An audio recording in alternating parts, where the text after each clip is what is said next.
are here with Charlie Ryan, editor, and we're going to talk about the editor's approach when it comes to putting it all together.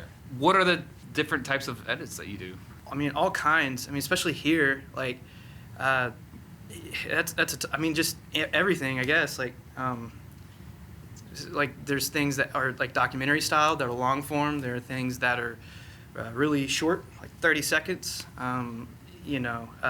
There's some things where someone says you only have 15 minutes, has to fit that time. And then there's times when it's like, whatever you come up with is great.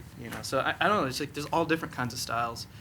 Is your approach to an edit, whether it be long form, short form, is it the same?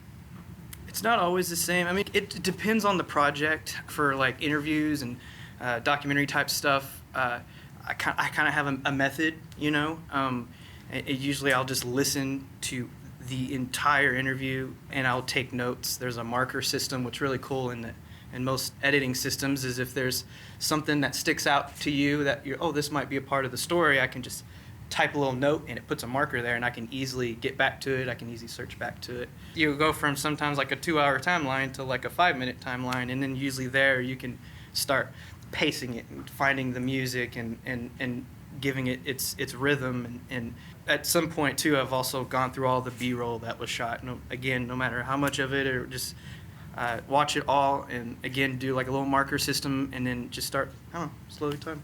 No matter what type of edit that you're working on, you want to know everything that you have available to you to make that edit. Like you want to go through all the interviews, you want to go through all the B-roll, you want to go through everything. Having some kind of an idea of where everything's at just enhances the storytelling ability, because if you don't have that option, you could miss something precious just because you didn't know that this or that was there. And continuing to talk about kind of like your approach, we've got a new series that you and I and a couple others have kind of worked on. Mm-hmm. It's the Always Moving series within the agency. Talk a little bit about what your approach as an editor has been on this project so far. Well, this one was, again, every edit is different, but this one was pretty different because Tyler had a rough cut kind of on this first one set place, which was good, and he pretty much was like, here, do something. And so I took it, and it already had one of the music tracks in place. I'm a musician too, so I really like music a lot, and I feel like the emotion, like music tells you how you should feel about a situation, and the music from that, like as soon as I heard it, I knew, I don't know, just I saw a fast. You guys know what means? Okay. So that was kind of my approach. I was like, how do we go in the edit, I guess, if that, So I sound like a crazy person, but that's. Well, that's great. You say that because you took this base edit, and we won't watch the base edit, but you took the base edit and you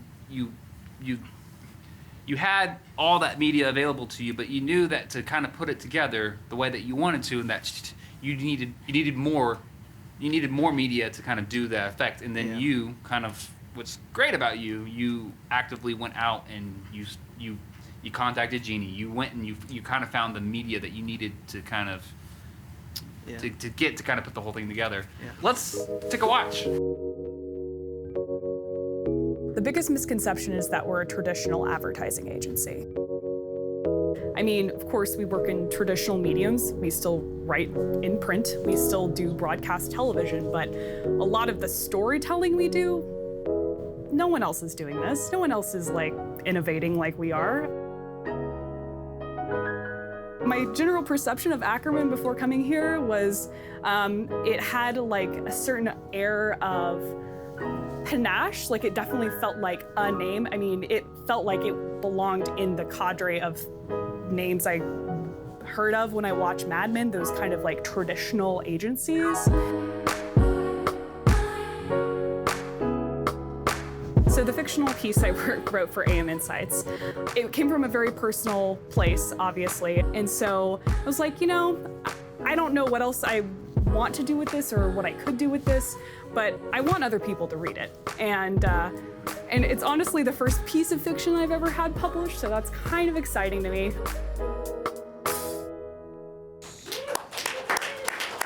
So what would you say in that edit was your biggest challenge? Probably collecting media on that one.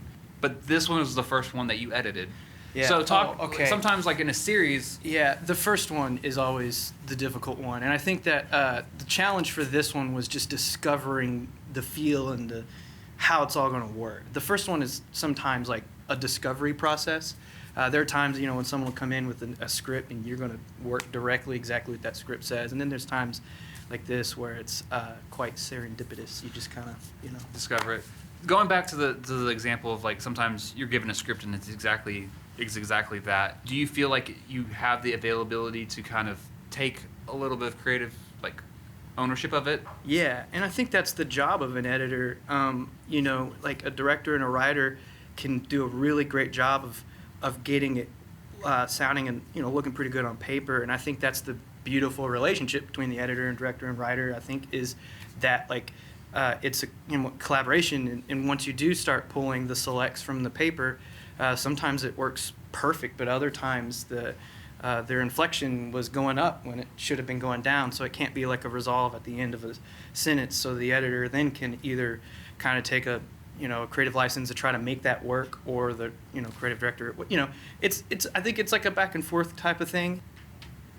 Questions. Leo. Oh, can I ask a question? So, when you say a lot of material, what's the most amount of material, hours-wise, that you've had to go through? I don't know. That's how do you like hours and hours. I mean, I helped out with this TV pilot thing once for this race car driver dude. We did 3 episodes, and it's probably hundreds of hours. I mean, it's just, if you were to sit down and just watch all the interviews and all the B-roll from one to the end and to do anything else, like you section that out, I don't know, it could take weeks. But I mean, that's a big project, So, all right, Charlie, thank you so much. Thanks, man.